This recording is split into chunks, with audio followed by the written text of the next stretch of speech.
নবীজি বলছেন ফাদলুল আলিমি আলাল আবিদি কাফাদলি আলা আদনাকুম। আমি নবীজি জানায়া দিলাম একজন আলেমের মর্যাদা দুনিয়াতে সেই রকম, আমি নবীজির মর্যাদা তোমাদের কাছে যেমন, একজন আলেমের মর্যাদা দুনিয়াবাসীর কাছেও ঠিক তেমন। সুবহানাল্লাহ। আমার বন্ধুগণ, এই জন্য আলেমদেরকে ভালোবাসা লাগবে। নবীজি বলছেন কোন আলেমান আও মুতাআল্লিমান, তোমরা আলেম হও না হলে আলেমের ছাত্র হও, আলেমের কথা শোনো, তোমরা আলেমের আলোচনা শোনো, কোরআন হাদিস থেকে বয়ান শোনো, তোমরা আলেমের কাছ থেকে শিক্ষা গ্রহণ করো, না হলে আলেমকে ভালোবাসো। পঞ্চম নম্বরে যেও না, দুনিয়া আখিরাত সব কিছু ধ্বংস হয়ে যাবে। আজকে দুইটা বিষয়ের উপরে কথা বলবো। এক নম্বরে হচ্ছে এই দুনিয়াতে আলেমদের মর্যাদা, দ্বিতীয় নম্বর হচ্ছে শিরক। এই দুইটা বিষয়ের উপরে আমি মনস্থ করেছি, আল্লাহর কাছে দোয়া করতেছি আল্লাহ তাআলা যেন এই সংক্ষিপ্তভাবে কিছু কথা আপনাকে আমাকে সবাইকে মনোযোগ সহকারে আপনাদেরকে শোনার এবং আমার মাধ্যমে বলার তৌফিক এনায়েত করুন। সকলে পড়েন আল্লাহুম্মা আমিন। আল্লাহ পাককে জিজ্ঞেস করব, আল্লাহ তুমি একটু জানা দাও এই পৃথিবীতে আলেম কাদেরকে বলা হয়, আলেমের সংজ্ঞা কি, আলেমের ব্যাখ্যা কি, আলেম কারা। এই দুনিয়াতে আলেমের মর্যাদা সম্পর্কে আমরা একটু জানতে চাই। আল্লাহ রাব্বুল আলামিন বলেন ইন্নামা ইয়াখশাল্লাহা মিন ইবাদিহিল উলামা।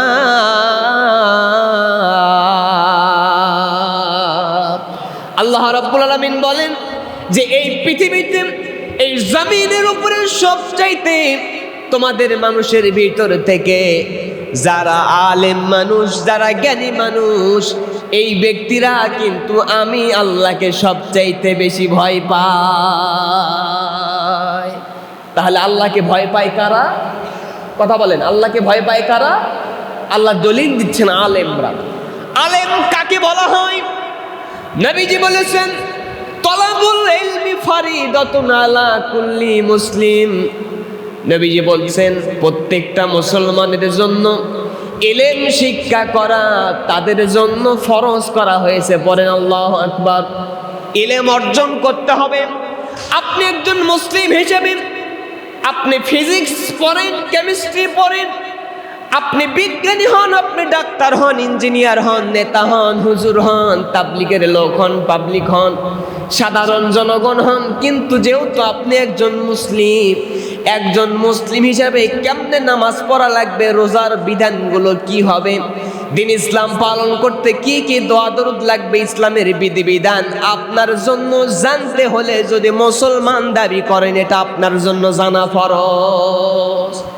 আর যেই ব্যক্তি এই ইসলামের বিধিবিধান কোরআন সুন্নাহর ইলম শিক্ষা করলো, আল্লাহ পাকের পক্ষ থেকে এই ব্যক্তিদের নাম ইলম অর্জন করার কারণে তারা আলেম হয়ে যায়। কিন্তু যেই ব্যক্তি জানে কিন্তু মানে না, ওই ব্যক্তিকে কিন্তু আলেম বলা যাবে? কথা কয় না? ওই ব্যক্তিকে আলেম বলা যাবে না। শুধু তাই নয়, যেই ব্যক্তি দুনিয়ার সমস্ত শিক্ষা অর্জন করেছে, দুনিয়ার সমস্ত ডিগ্রি অর্জন করলো, কিন্তু নামাজ পড়তে গেলে সূরা ফাতিহা সহ আরো 4টি সূরার প্রয়োজন আছে। ইসলামের বিধিবিধান, দোয়া দরুদ জানা লাগবে নামাজ আদায়ের জন্য, সহি শুদ্ধ হবার জন্য। যেই ব্যক্তি এই সকল জ্ঞান অর্জন করলো না, ওই ব্যক্তিকে জ্ঞানী বলা যাবে না। ওইটা হলো জাহিল, মূর্খ, পণ্ডিতে পরিণত হয়ে যায়। এই জন্য ইসলামের জ্ঞান, ইসলামের ইলম আপনাকে অর্জন করতে হবে, আপনাকে শিখতে হবে। এই জ্ঞান যদি আপনি অর্জন না করেন, আপনার কাছে আমার রবের কোনো মূল্য নাই, ঠিক কিনা? তাহলে যে আয়াত তেলাওয়াত করলাম, আল্লাহ রাব্বুল আলামিন বললেন আয়াতটুকু আবার তেলাওয়াত করব। তেলাওয়াত করা শেষ হয়ে যাবে যখন, আপনারা চিৎকার করে রবের ধ্বনি আল্লাহু আকবার তেলাওয়াত করে আমাকে একটু উৎসাহ দিবেন। তখন আল্লাহ রাব্বুল আলামিন বলেন ইন্নামা ইয়াখশাল্লাহা মিন ইবাদিহিল উলামা।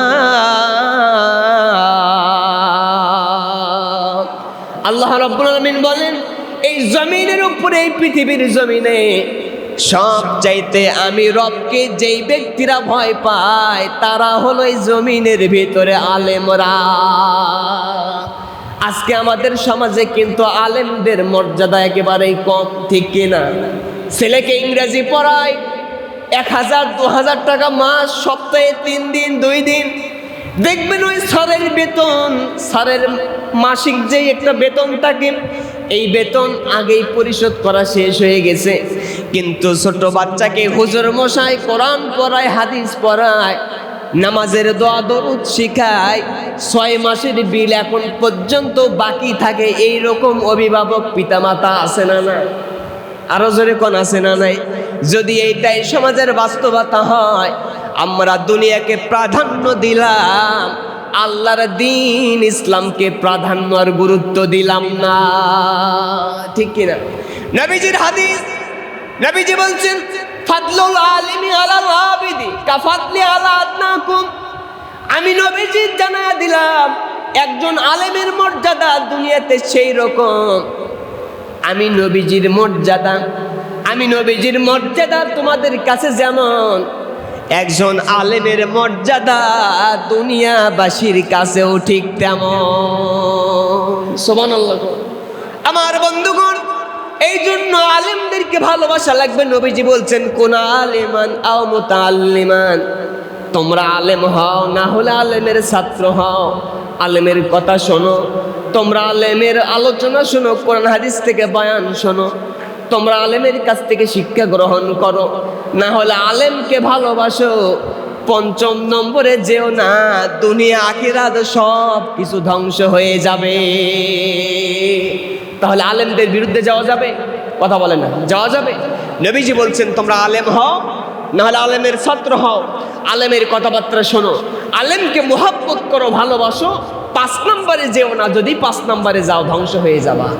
লক্ষ্য করে দেখেন, আমার দেশে যেই সকল মানুষরা আলেমদের বিরোধিতা করত, আলেম ওলামাদেরকে চোখের কাটা মনে করত, আলেম ওলামাদের দিকে সর্ব অবস্থায় দূরবীন লাগায় রাখত, আলেমদেরকে মিথ্যা মামলা, ধর্ষণ কেসের আসামি, বিভিন্ন জেল জুলুম জরিমানা হামলা মামলা দিয়ে কষ্ট দিত, আলেমদেরকে জেলখানায় অন্যায়ভাবে বন্দি রেখে দুনিয়া থেকে বিদায় করে দিত। চোখের সামনে আপনারা লক্ষ্য করে দেখেছেন, তাদের দুনিয়ার অবস্থা ভালো হয়নি। আমাদের বিশ্বাস, আখিরাতের ময়দানেও আল্লাহর কাছে কঠিন সময় তারা জবাব দিতে পারবে না। কতক্ষণ ঠিক কিনা? এই জন্য আলেমদেরকে ভালোবাসতে হবে, আলেমদেরকে মোহাব্বত করতে হবে। 5 নম্বরে যাওয়া যাবে না। যদি আমরা 5 নম্বরে চলে যাই, ওভারটেক হয়ে যাবে। নবীজির কথা যদি আমরা ওভারটেক করে ফেলি, দুনিয়াও নষ্ট, আখিরাতও নষ্ট হয়ে যাবে। আল্লাহ তাআলা আমাদেরকে, আলেম ওলামাদেরকে সম্মান শ্রদ্ধা করার তৌফিক এনায়েত করুন। সকলে পড়েন আল্লাহুম্মা আমিন। নবীজির কাছে জিজ্ঞেস করা হলো বনি ইসরাইল জামানা, মুসা আলাইহিস সালামের যুগের 2 জন মানুষ সম্পর্কে। একজন মানুষ হচ্ছেন আলেম মানুষ, নামাজ পড়েন, আল্লাহর ইবাদত বন্দেগী পালন করেন, মসজিদে নামাজ শেষ হবার পরে কোরআন হাদিস থেকে তালিম দেন, দ্বীন ইসলামের কথাবার্তা শুনান। আর একজন ব্যক্তি সারাদিন রোজা রাখে, সারা রাত দাঁড়িয়ে দাঁড়িয়ে রবের দরবারে ইবাদত করে। রাসূলুল্লাহর কাছে বলা হলো, ইয়া রাসূলুল্লাহ, এই 2 জন ব্যক্তির ভিতর থেকে কোন ব্যক্তি উত্তম? নবীজি বলছেন, প্রথম ব্যক্তি, যেই ব্যক্তি আলেম ব্যক্তি, নামাজ পড়বার পরে, আল্লাহর বিধান পালন করবার পরে মসজিদের ভিতরে কিংবা মসজিদের বাইরে দ্বীন ইসলাম থেকে তালিম দেন, মানুষদেরকে দ্বীনের কথাবার্তা শোনান। আমার নবীজি বলতেছেন, এই আলেম ব্যক্তি উত্তম। আর যেই ব্যক্তি সারা রাত আল্লাহর দরবারে ইবাদত করলো আর সারা দিন রোজা রাখলো, এইরকম ইবাদতকারী ব্যক্তির চাইতে আলেমের মর্যাদা আল্লাহর কাছে অনেক বেশি। এই জন্য আপনারা মনে করবেন, হুজুর আমরা তো সবাই আলেম মানুষ না, তাহলে আমরা ইবাদত বন্দেগী করে কি করব? না, আল্লাহ পাক এখানে একটা সিস্টেম বর্ণনা করে দিয়েছেন, একটা স্তর তৈরি করেছেন। 1-এর পরে যেমন 2 হয়, 2-এর পরে যেমন 3 হয়, 3-এর পরে যেমন 1 হওয়া সম্ভব না, আলেম আর আবেদের মর্যাদাও কখনো সমান হওয়া সম্ভব না। আল্লাহ রাব্বুল আলামিন বলছেন, ফাসআলু আহলায যিকরি ওয়া আনতুম লা তা'লামুন। আল্লাহ রাব্বুল আলামিন বলছেন ফাসালু, তোমরা জিজ্ঞেস করো, তোমরা জেনে নাও, আহলা যিকরি, যেই সকল মানুষরা জানে, যেই সকল মানুষরা অবগত আছে, এই সকল মানুষদের কাছ থেকে তোমরা জেনে নাও। আহলা যিকরি, জিকিরওয়ালাদের কাছ থেকে জেনে নাও। যেই সকল মানুষ জানে তাদের কাছ থেকে তোমরা প্রশ্ন উত্থাপন করো, উত্তরটুকু জেনে নাও। আল্লাহ পাকের কাছে ডাক দে, বললাম আল্লাহ কি জেনে নিব? আল্লাহ পাক পরের অংশে ডাক দে জানায় দিচ্ছেন, তোমরা যেটা জানো না আহলা জিকিরদের কাছ থেকে তোমরা সেইটা জেনে নাও। জমির দলিল পত্র, জমির কাগজ যদি আমরা না বুঝি, পরসা হাবি যাবি দাগ নাম্বার, ঠিক কি না? জমি কেনার সময় গ্রামের ভিতরে কিন্তু আমরা খোঁজ করি কোন মাথা মুরব্বী মন্ডল মানুষ কাগজ সম্পর্কে ভালো জানে, কোন মোহরিক নিয়ে আসলে আমার দলিল পত্র ক্লিয়ার হবে, ঠিক কি না? প্রয়োজনে বাড়ি নিয়ে এসে, জমিদাতাকে বাড়ি নিয়ে এসে, মোহরিক বাড়ি নিয়ে এসে ঠিক মতো কাগজে লিখে নেই, ঠিক কি না? আসে না নাই, যাতে কোনো ভেজাল না হয়। কিন্তু আমরা মুসলিম হিসাবে নামাজের জন্য ইসলামের বিধিবিধান পালন করতে গিয়ে কত দোয়া দরুদ আমাদের অশুদ্ধ ভুল হয়ে যায়। আমরা কি আমাদের এই দোয়া দরুদ তাসবিহ তাহলিল ঠিক করার জন্য একদিনও কি আমরা কোনো ইমাম সাহেব, হুজুর, মুয়াজ্জিন সাহেবের কাছে এসেছিলাম যে হুজুর আমার দোয়া কোনটা ঠিক হচ্ছে কিনা আপনি একটু দেখেন তো, আমার তাশাহুদ দরুদ শরীফ ঠিক হচ্ছে কিনা আপনি একটু দেখেন তো? এমন কি বলেছিলাম ভাই? আমি যদি হাত উঠাইতে বলি 100% লোক ফেল ডিভিশনে পাস করবেন, ঠিক কিনা? আমাদের উচিত হবে মুসলিম হিসাবে ইসলামের বিধিবিধান যা জানা দরকার, ভাই সারাদিন শোনেন, এই কান্দে শুনলেন, বাম কান্দা বাহির করে দিলেন, কোনো ফায়দা নাই।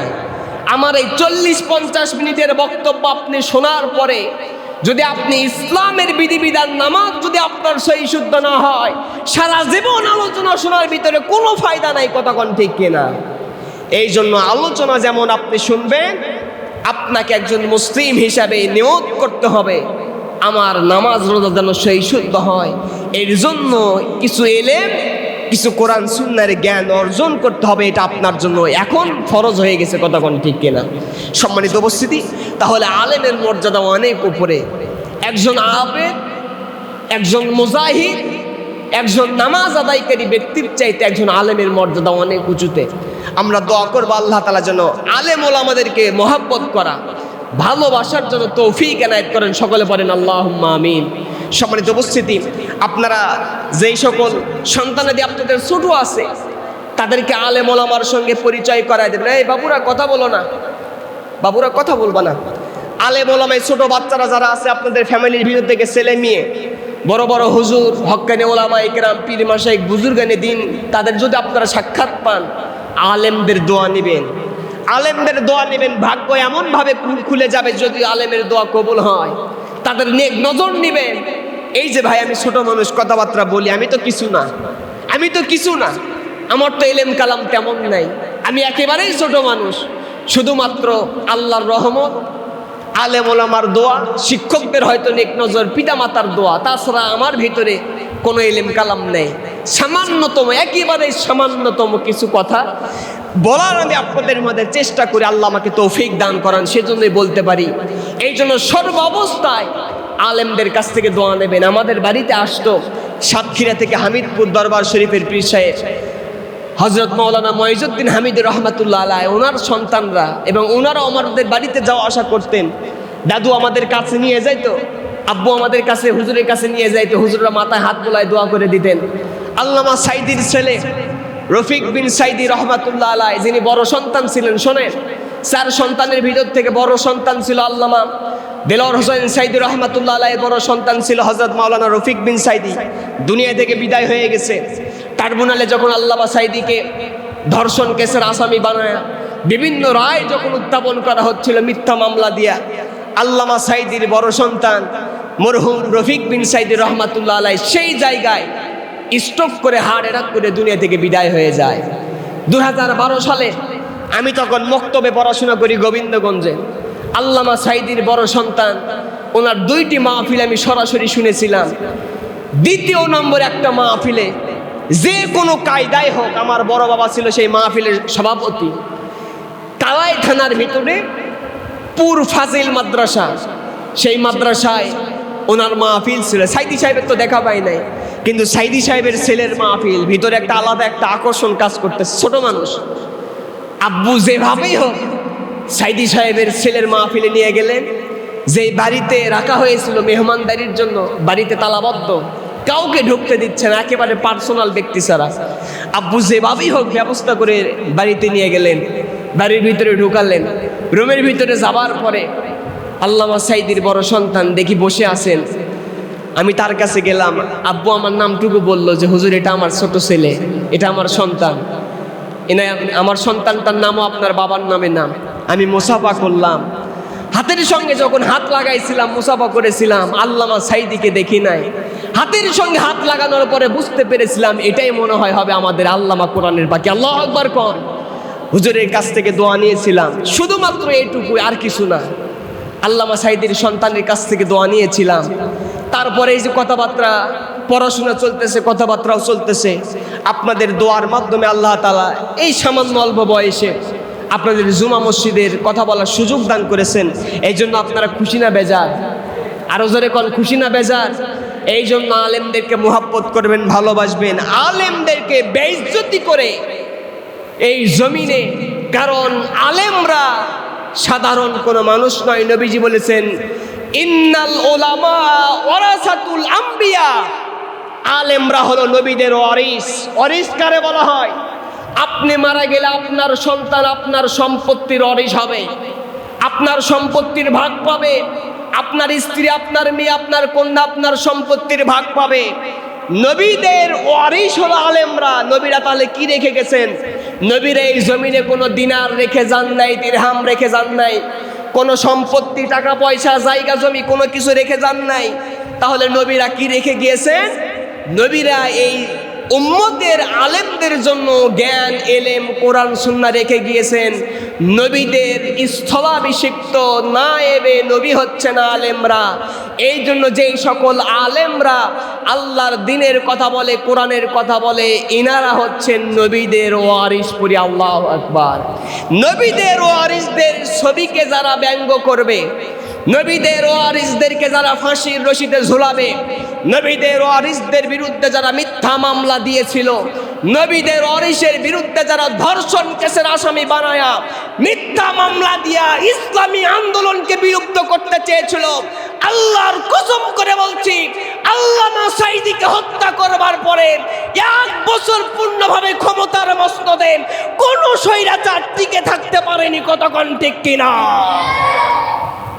আমার টাটকা মনে আছে, আজকে 14 আগস্ট 2023 সালে 13 তারিখে আল্লামা সাইদিকে চিকিৎসার নাম করে নিয়ে যাওয়া হলো হাসপাতালে।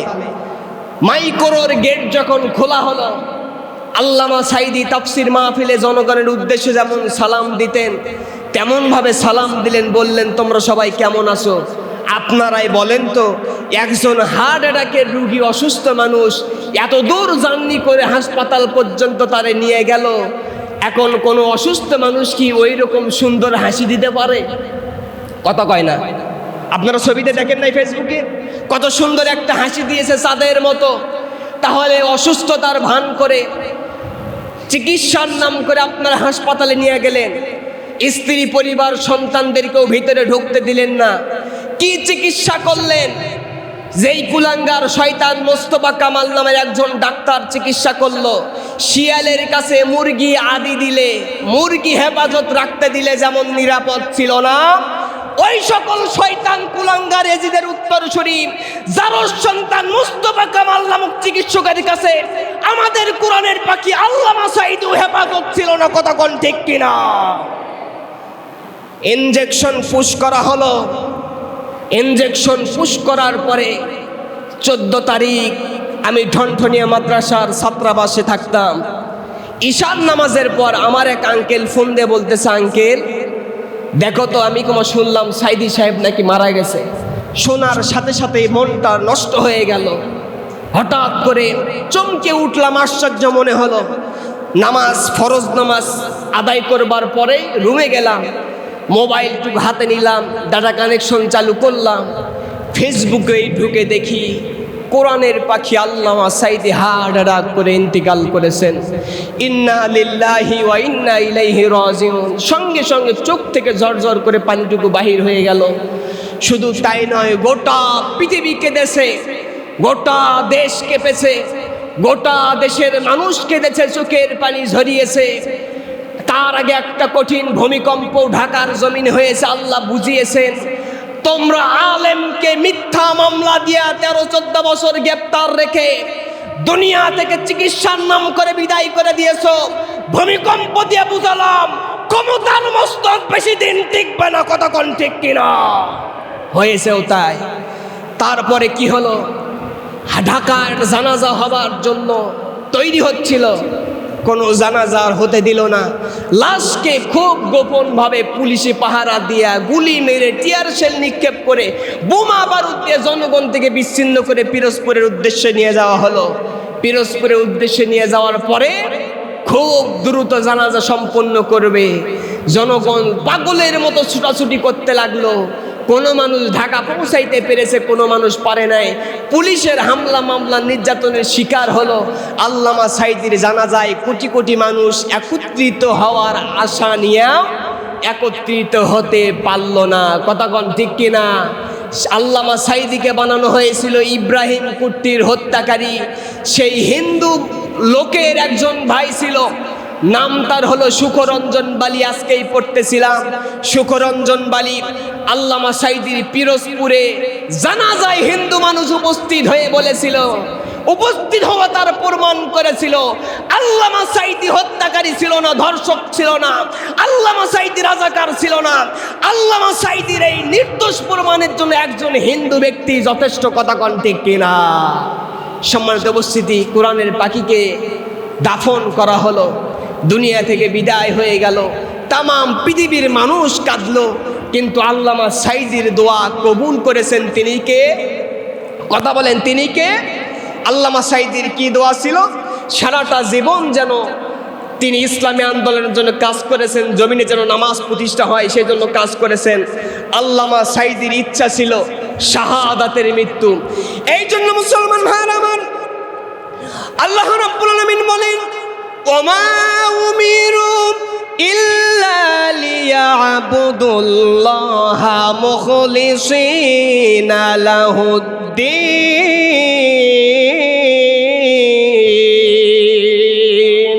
আল্লাহ রাব্বুল আলামিন বলেন, হে দুনিয়ার মানুষেরা, এই পৃথিবীতে যেই কাজকর্ম করবা, যেই কাজকর্ম তোমরা করো না কেন, সব কাজকর্ম আমি রবের জন্য করবা, আমি রবের ইখলাস নিয়ে করবা। এই পৃথিবীতে যেই সকল মানুষ আল্লাহর প্রতি ইখলাস নিয়ে কাজ করে, আল্লাহ পাক কিন্তু তাদের ইখলাস কবুল করে নাই, কতক্ষণ ঠিক কিনা।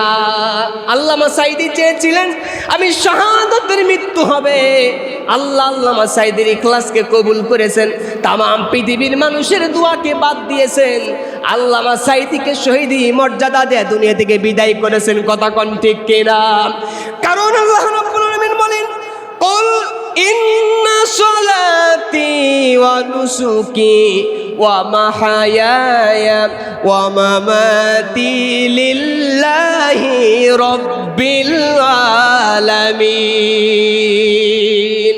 আল্লাহ তো বলেছেন, হে নবীজি আপনার উম্মতের মাঝে আপনি বলে দেন, ইন্না সলাতি আমার নামাজ, ওয়া নুসুকি আমার কুরবানি, ওয়া মাহায়ায়া আমার জীবন, ওয়া মামাতি আমার মরণ, লিল্লাহি রাব্বিল আলামিন। বাতিলের কাছে মাথা নত করে হবে না, জালিমদের কাছে মাথা নত করে হবে না, কোনো মানুষের সামনে মাথা নত করে হবে না।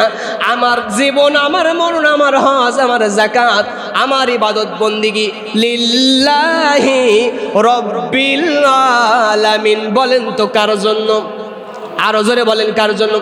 এই জন্য আল্লাহ রাব্বুল আলামিন সূরা ফাতিহার শুরুর দিকে চমৎকার করে ডাকটা জানায় দিয়েছেন, আলহামদু, পড়েন আলহামদুলিল্লাহি রাব্বিল আলামিন। প্রশংসা কার? আরো জোরে বলেন, প্রশংসা কার? আমার বন্ধুগণ গভীর মনোযোগ দেন। দ্বিতীয় নম্বরে যে আলোচনা করতে চেয়েছিলাম শিরকের আলোচনা। আল্লাহ রাব্বুল আলামিন কুরআনুল কারীমের ভিতরে ডাক জানায় দিচ্ছেন, ইন্নাশ শিরকা লাযুলমুন আযীম। আল্লাহ রাব্বুল আলামিন বলছেন, আমি রবের কাছে শিরকের গুনাহ, শিরকের অপরাধ হলো সবচাইতে বড় অপরাধ, সবচাইতে বড় জুলুম। এইবার শিরিক মানুষ, শিরিক শব্দের অর্থ কি? শিরিক শব্দের অর্থ হলো অংশীদারি স্থাপন করা। শিরিক শব্দের অর্থ আল্লাহ যেটা পারে মানুষকে সেই ক্ষমতার অধিকারী বানায়া দেওয়া, ঠিক কি না? মানুষ কিন্তু অংশীদারি ব্যবসা করে কি করে না? মানুষ তিনটা কারণে অংশীদারি ব্যবসা করে। কয়টা? আরো জোরে কোন কয়টা? শরিকদারি যাকে বলা হয়। এক নম্বরে পুঁজির অভাব থাকলে, দ্বিতীয় নম্বরে জ্ঞানের অভাব থাকলে, তৃতীয় নম্বরে শক্তির অভাব থাকলে। আপনার টাকা পয়সা তেমন নাই, আমার টাকা পয়সা বেশি আছে, কিংবা আমার টাকা পয়সা বেশি নাই, খোকন ভাইয়ের টাকা পয়সা বেশি, ওনাকে আমি শরিকদারি করলাম, একসঙ্গে দুজন ব্যবসা করলাম, হয় কি হয় না? এটা অংশীদারি করা, শরিকদারি করা। দ্বিতীয় নম্বরে আমার জ্ঞান কম, আপনার জ্ঞান বেশি, আপনি হিসাব কিতাবে খুব পটু, আপনাকে আমার ব্যবসায় শরিকদারি করলাম। তৃতীয় নম্বর ওই দুইটাও আছে, কিন্তু বগুড়া শহরে আমি ব্যবসা দিব, চাঁদা বাজারে এসে চাঁদা তোলে, আমাকে দোকান দিতে দিবে না, অনেক কষ্ট হয়, ছিনতাইকারীরা বালু নিয়ে আসতে দিবে না, ট্রাক ঢুকতে দিবে না। কি করলাম? শক্তিশালী একটা লোক আমার ব্যবসার ভিতরে শরিকদারি করলাম। এটার নাম কি? এটার নাম শরিকদারি করা, ব্যবসার ভিতরে নিয়ে আসা। আপনারা এখন বলেন তো, এই তিনটার ভিতরে আল্লাহর কাছে কি কোনো কিছু কমতি আছে? কথা বলেন, কমতি আছে? কমতি নাই। এক নম্বরে আল্লাহকে যদি জিজ্ঞেস করি, আল্লাহ তোমার পুঁজির কি কোনো অভাব আছে নাকি? কোনো সম্পত্তির অভাব আছে? আল্লাহ রাব্বুল আলামিন বলেন, আল্লাহু গনিয়্যুন ওয়া আনতুমুল ফুকারা। আল্লাহ রাব্বুল আলামিন বলেন, তোমরা সবাই হলে ফকির। ওয়া আনতুমুল, আল্লাহ রাব্বুল আলামিন বলছেন তোমরা সবাই হলে ফকির, আর আমি আল্লাহ হলাম হলো ধনী। আমি আল্লাহর কাছে সব কিছু আছে, তোমাদের কাছে কিন্তু সব কিছু নাই। আমরা খাবার জন্য, আমরা পড়ার জন্য কার কাছে ধর্ণা ধরি? আরো জোরে বলেন, কার কাছে? দ্বিতীয় নম্বরে আল্লাহর কাছে পুঁজির কোনো অভাব নাই। দ্বিতীয় নম্বরে আল্লাহর কাছে জ্ঞানের কি কোনো অভাব আছে? আরো জোরে বলেন, আছে। কারণ আল্লাহ রাব্বুল আলামিন বলেছেন, ওয়ামা উতিতুম মিনাল ইলমি ইল্লা কলিলা, আমি তোমাদেরকে সামান্যতম জ্ঞান দিয়েছি, এই জ্ঞান দিয়ে তোমরা কি করো? বিশাল অট্টালিকা বানাও, জাহাজ তৈরি করতেছে, বিজ্ঞানীরা গবেষণা করতেছে, ডাক্তাররা ওষুধ আবিষ্কার করতেছে সামান্য জ্ঞান নিয়ে। তৃতীয় নম্বরে শক্তির কারণে কোনো মানুষ হয়তো ব্যবসায় অংশগ্রহণ করতে পারবে না। এবার আপনারা জবাব দেন, আল্লাহর কাছে শক্তি আছে না নাই? আরো জোরে বলেন, আছে না নাই? আল্লাহ রাব্বুল আলামিন বলছেন, ইন্নাল ইজ্জাতা লিল্লাহি জামিআ।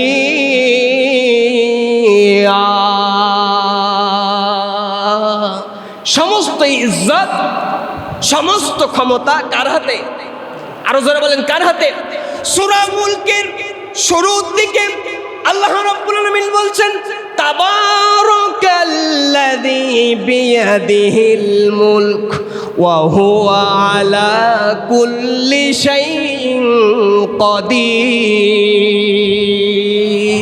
আল্লাহ পাক বলছেন, তাবারাকাল্লাযী বিয়াদিহিল মুলক, সমস্ত মুলক, সমস্ত রাজত্বের একচ্ছত্র মালিককে। আরো জোরে বলেন, একচ্ছত্র মালিককে। শুরুতেই সংজ্ঞা দিয়েছি, শিরিক কাকে বলা হয়? আল্লাহ যেটা পারে, আল্লাহর সঙ্গে দুনিয়ার কোনো মাখলুক মানুষকে তার সঙ্গে শরীক করা, একত্রিত করা, ক্ষমতার অধিকারী বানানোর নাম হলো মুশরিক। যেই ব্যক্তি শিরিক করে তার নাম হলো মুশরিক। আর মুশরিকের জন্য আল্লাহর জান্নাত, আরো জোরে, আল্লাহর জান্নাত খোলা না হারাম? আল্লাহর জান্নাত একেবারে হারাম। আল্লাহ পাক দুনিয়ার সব অপরাধ আপনার মাফ করবে, কিন্তু শিরকের অপরাধ আল্লাহ মাফ করবে। কথা কন, মাফ করবে? মাফ করবে না। এবার আপনারা বলেন তো, সকল ক্ষমতার মালিককে? কথা বলেন সবাই। আলোচনাগুলো মিডিয়ায় যায়, আপনাদের জুমার দুটা আলোচনা মিলিয়ন ভিউ পার হয়ে গেছে, মানে 20-30 লাখের উপরে মানুষ দেখছে। অনেক মানুষ ব্যাড কমেন্ট করে, হুজুরদেরই হিংসুক, কিছু আবার হুজুররা আছে না নাই? কথা কয় না, আছে না নাই? পিছনে এমন ভাবে কমেন্ট করে ভাই, কাপড় জুব্বা পায়জামা খুলে যায়, এইরকম অবস্থা। অনেক মানুষ মনে করে আমি মনে হয় ঘরের ভিতরে আলোচনা তৈরি করি অন্যদের মতো, আবার মনে হয় এটা ইউটিউবে আপলোড করি। আল্লাহি বিল্লাহি তাল্লাহি আজ পর্যন্ত কোনো ভিডিও আমি একা একা ফাঁকা ময়দানে, ফাঁকা রুমে, ফাঁকা জায়গায় তৈরি করে আপলোড করিনি। ইনশাল্লাহ সামনেও করার নিয়ম নাই।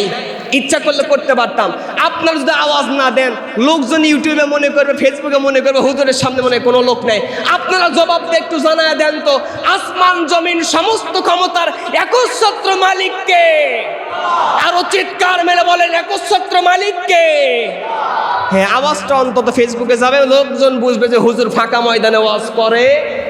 আমার বন্ধুগণ, নেতা নেত্রীরা ভোটের আগে আপনাকে কিন্তু বলবে যে সমস্ত ক্ষমতার উৎস জনগণ। নাউজুবিল্লাহ পড়েন, আরো জোরে পড়েন, আরো জোরে পড়েন নাউজুবিল্লাহ। এটা বলে ভাই নেতা নেত্রীরা, নেতৃবৃন্দ আপনাকে একটু পাম্পোষ্টি দেয়। কি দেয়? পাম্পোষ্টি দেয়। কারণ জনগণ যদি না ফলে, ভিতরে ভিতরে যদি একটু মজা না পায়, তাহলে তো সিল মারবে না। কতক্ষণ ঠিক কিনা? কিন্তু সব পামে ফোলা কিন্তু উচিত না। বলকে কিন্তু, ফুটবলকে কিন্তু পাম দিয়ে আবার ফোলায়। পাম দিয়ে ফোলানোর পরে কিন্তু 11-12, এই দলের 11 জন, অপর দলের 11 জন, 22 জন প্লেয়ারের কিন্তু লাথি খাওয়া লাগে। পাম পোস্টি নিয়ে যদি আপনি ফুলতেই থাকেন, ফুটবলের মতো লাথি খাবেন, ভাগ্য কপাল কোনোদিন খুলবে না। কতক্ষণ ঠিক কিনা? এই জন্য নেতা নেত্রীরা আসবে, জনগণকে সকল ক্ষমতার উৎস বানাবে। এই কথা যেই ব্যক্তিরা মনে প্রাণে বিশ্বাস করবে, আকীদা হিসাবে মেনে নিবে, ওয়াল্লাহি বিল্লাহি তাল্লাহি আল্লাহর ওই আয়াতকে অস্বীকার করেছে। সকল ক্ষমতার উৎস হলো আল্লাহ। জনগণ বানানোর কারণে আপনি শিরিক করেছেন। যেই ব্যক্তি শিরিক করে ওই ব্যক্তি মুশরিক হয়ে যায়। কতক্ষণ ঠিক কিনা? এই জন্য যেই সকল দলের লোগোতে, সেটা আওয়ামী লীগ হোক, বিএনপি হোক, জামাত হোক, চরমনাই হোক, এনসিপি হোক, জমিয়ত হোক, খেলাফত হোক, যে কোনো দল হোক, তাদের লোগোতে যদি থাকে সকল ক্ষমতার উৎস জনগণ, আপনাদের কাছে আমি ছোট মানুষ, আমি চশমা চোখে দেখতেছি, আখিরাতের চশমা দিয়ে লাগায় দেখতেছি। এই কথা বলার কারণে আপনি মুশরিক হচ্ছেন। মুশরিকের জন্য আল্লাহর জান্নাত হারাম। আমি আপনাকে জান্নাতের রাস্তায় নিয়ে আসতে চাই। আপনাদের প্রতি উদাত্ত আহ্বান থাকবে, আপনার আকীদা থেকে, আপনার লোগো থেকে সকল ক্ষমতার উৎস জনগণ কাট দেন, বলে দেন, আপনি আকীদা পরিষ্কার করেন। সকল ক্ষমতার উৎসকে, আরো জোরে বলেন, উৎসকে। আল্লাহ তাআলা আমাদেরকে বোঝার তৌফিক দান করুন, পড়ে না আমিন।